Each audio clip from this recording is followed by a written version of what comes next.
जैसे जैसे चुनाव नजदीक आते जा रहे हैं, नेताओं के एक दूसरे पर आरोप प्रत्यारोप का दौर भी बढ़ता ही जा रहा है। ऐसे ही एक वाकया जावरा विधानसभा में हुआ, जहां कांग्रेस के एक भ्रष्टाचारी नेता ने स्वच्छ छवि वाले भाजपा विधायक राजेंद्र पांडे पर भ्रष्टाचार का आरोप लगा दिया। उसके पलटवार में विधायक और उनके प्रतिनिधि ने दागी कांग्रेस नेता वीरेंद्र सिंह सोलंकी के पूरे कच्चे चिट्ठे खोल दिए। आलोट से भागकर जावरा में अपनी राजनीतिक पैठ बनाने वाले इस नेता ने भाजपा के ही आला नेताओं की साठगांठ से अपने आप को सजा से बचा के रखा और आज कांग्रेस से विधायक टिकट की दावेदारी ठोक रहे हैं। जो आरोप प्रत्यारोप का दौर है, चुनावी माहौल भी लगाया गया है, एक भवन को लेकर आरोप लगाया गया है, क्या कहते हैं? डॉक्टर में हायर सेकेंडरी स्कूल के भवन को लेकर के कांग्रेस के नेता वीरेंद्र सिंह सोलंकी, जिन्होंने वहां पर अनर्गल आरोप विधायक डॉक्टर राजेंद्र पांडे पर लगाए हैं।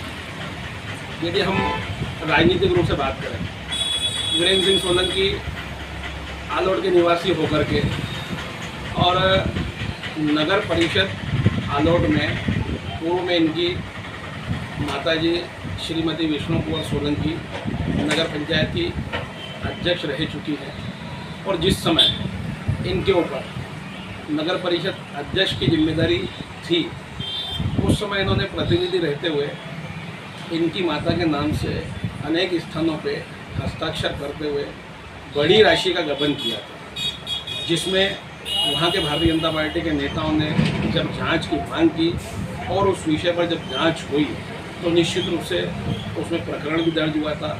धारा 420, 467, 468 और 409 में इनसे प्रकरण दर्ज हुआ था और इस प्रकार से वो उस आलोट की जनता की सेवा करने के जिस शपथ को लेकर के वहाँ पर राजनीति प्रारंभ की थी, उसमें वो दोषी पाए गए।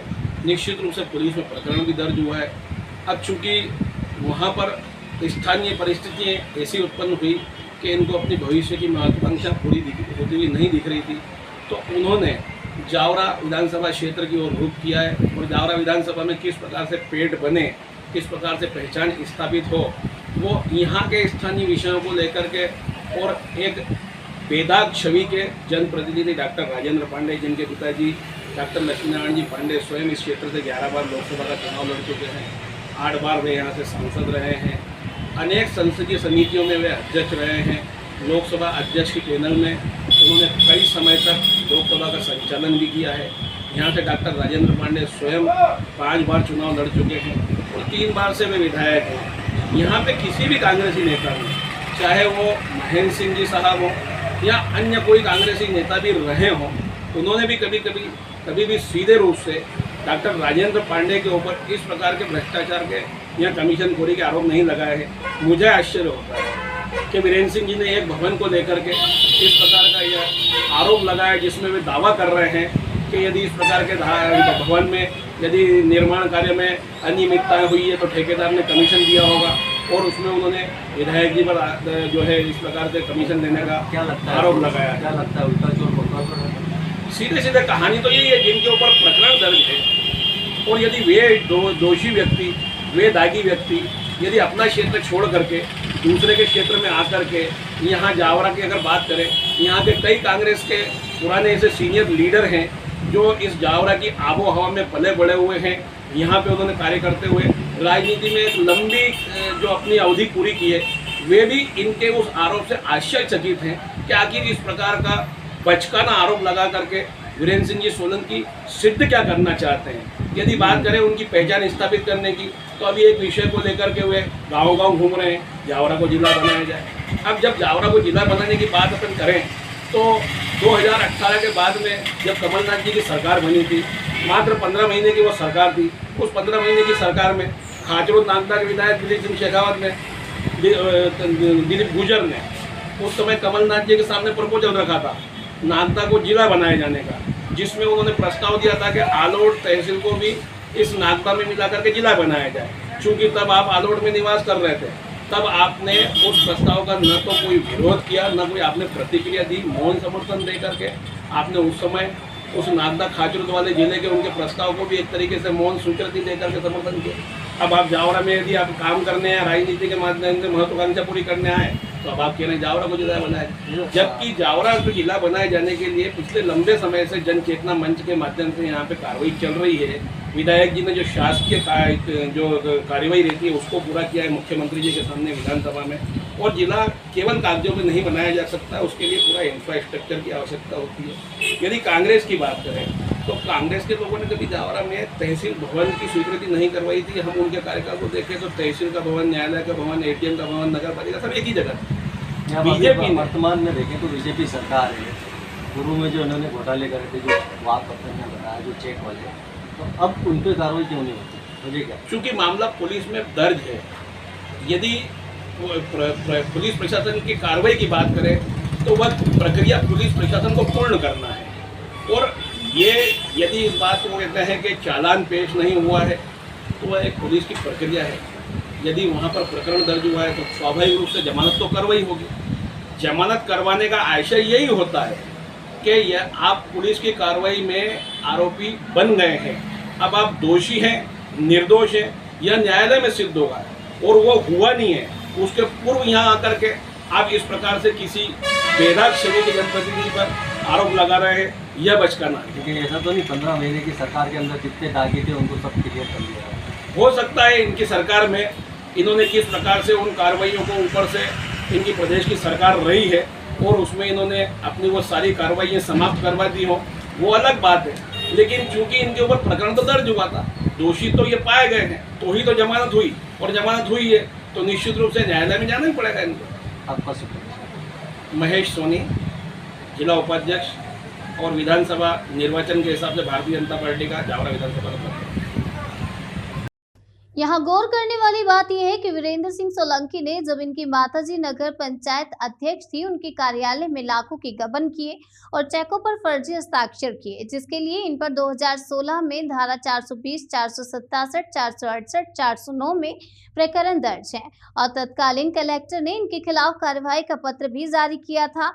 परंतु सूत्रों के अनुसार भाजपा के एक दिग्गज नेता के दबाव में वो फाइलें आज भी धूल खा रही हैं। पुनः कांग्रेस में वापसी हुई है और उनके ऊपर बीजेपी ने 2016 के प्रकरण में आरोप भी लगाए। क्या कहना है आपका उसमें? 2016 में किसकी सरकार थी? भारतीय जनता पार्टी। तो भारतीय जनता पार्टी ने 2016 में जब आरोप लगाए हैं तो भारतीय जनता पार्टी क्या नींद निकाल रही थी?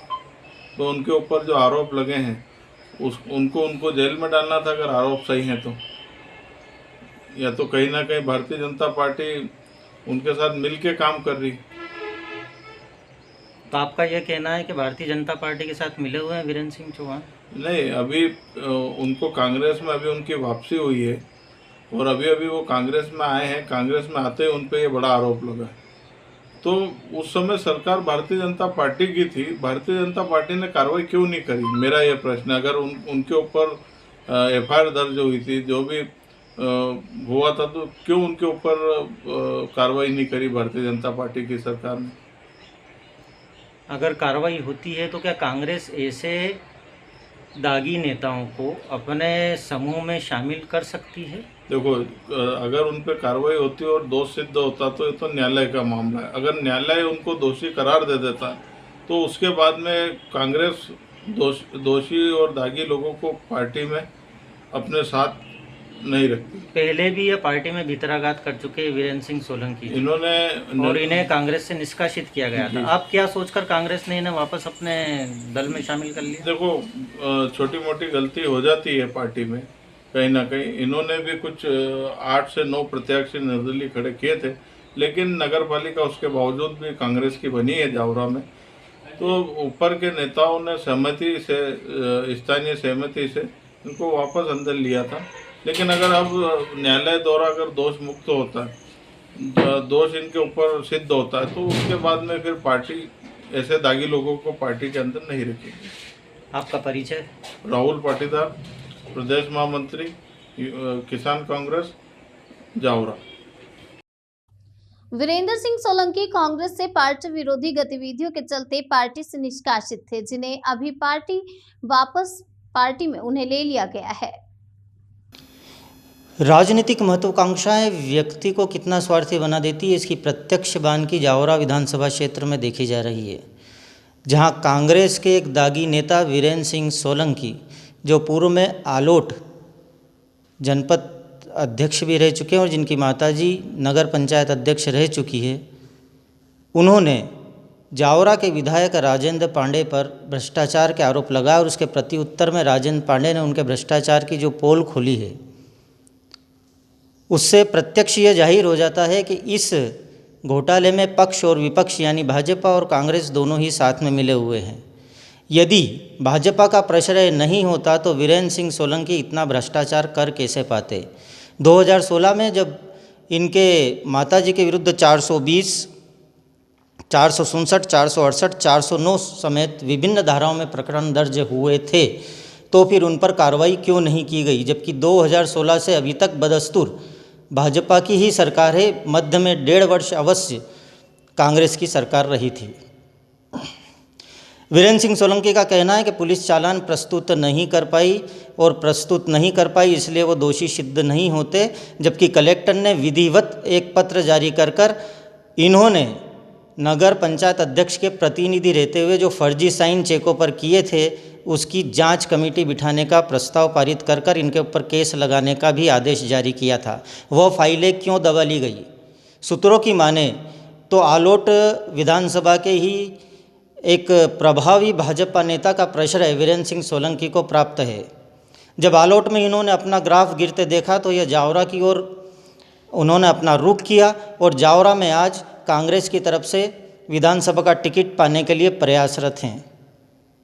तो भाजपा और कांग्रेस की दोनों की ही गठबंधन ने यह साबित कर दिया कि भ्रष्टाचारी नेता किसी पार्टी का नहीं होता है। भ्रष्टाचारी नेता मात्र भ्रष्टाचार कर दोनों पार्टियों को ही अपनी गिरफ्त में ले लेता है। और कांग्रेस यदि ऐसे भ्रष्टाचारी नेता को प्रश्रय देती है तो कांग्रेस के ऊपर भी सवालिया निशान लगना स्वाभाविक है, क्योंकि कांग्रेस ने अभी पूर्व में ही नगर पालिका चुनाव में इन्हें एक पार्टी से निष्कासित कर दिया था और कुछ दिन पहले पुनः पार्टी में ले लिया। क्या राजनीति ऐसे ही भ्रष्टाचारी नेताओं के दम पर खेली जाएगी? तो फिर लोकतंत्र का भविष्य क्या होगा? मैं शैलेंद्र जैन, जनसेतु न्यूज़, इंदौर।